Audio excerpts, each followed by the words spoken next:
இதோ உங்க உரையின் தமிழ் மொழிபெயர்ப்பு. தமிழ்நாட்டில் எம்ஜிஆர் மீது ஏன் இவ்வளவு பக்தி? நான் சென்னையில இருப்பதா எனக்கு தெரிந்தவரை சொல்கிறேன். 1. அவருடைய ஆட்சி பிசினஸ் மேன் படத்தில் மகேஷ் பாபு சொல்வது போல பெரியவரை அடிப்போம், ஏழைகளுக்கு கொடுப்போம் என்ன மாதிரி இருந்தது.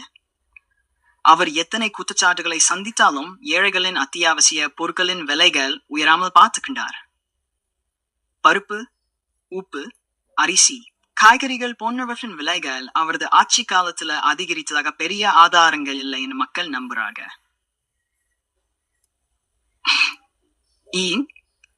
காமராஜர் முதல்வராக இருந்தபோது ஏழை மாணவர்கள் பள்ளிக்கு வர வேண்டும் என்பதற்காக மத்தியான உணவு திட்டம் தொடங்கப்பட்டது. ஒருவேளை சாப்பாட்டுக்காகவது குழந்தைகளை பள்ளிக்கு அனுப்புவார்கள் என்ன? அதில் எம்ஜிஆர் என்ன செய்தார் என்ன?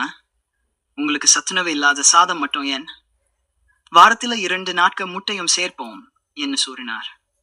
இதை ஏழை மக்கள் பெரிய வரமா நினைத்தார்கள். அப்போது சமூக ஊடகம் இல்லை. இருந்தது தொலைக்காட்சி, தூர்தர்ஷன் மற்றும் சினிமா. தொலைக்காட்சி அரசு கட்டுப்பாட்டில் இருந்தது. அவர் நடித்த திரைப்படங்களில் பாடல்கள், வசனங்கள் அனைத்தும் மக்களை கவரும் விதமாக திட்டமிட்டு அமைக்கப்பட்டன. இவ்வாறு எம்ஜிஆர் மக்கள் மனதில் தெய்வமானார். மக்கள் எவ்வளவு நம்புறாங்கன்னா, இன்றும் தமிழ்நாட்டின் சில கிராமங்களுக்கு சென்று எம்ஜிஆர் இறந்து விட்டார் என்று சொன்னால் நம்ப மாட்டார்கள். அதை தொடர்ந்து பேசினால் கோப்படவும் வாய்ப்பு உள்ளது. மற்றொரு உதாரணம், ஒரு தேர்தலில் ஜெயலலிதா அவர்கள் எம்ஜிஆர் படம் இல்லாமல் தன் கட்சி சின்னம் மற்றும் புகைப்படம் மட்டும் வைத்து பிரச்சாரம் செய்தார்.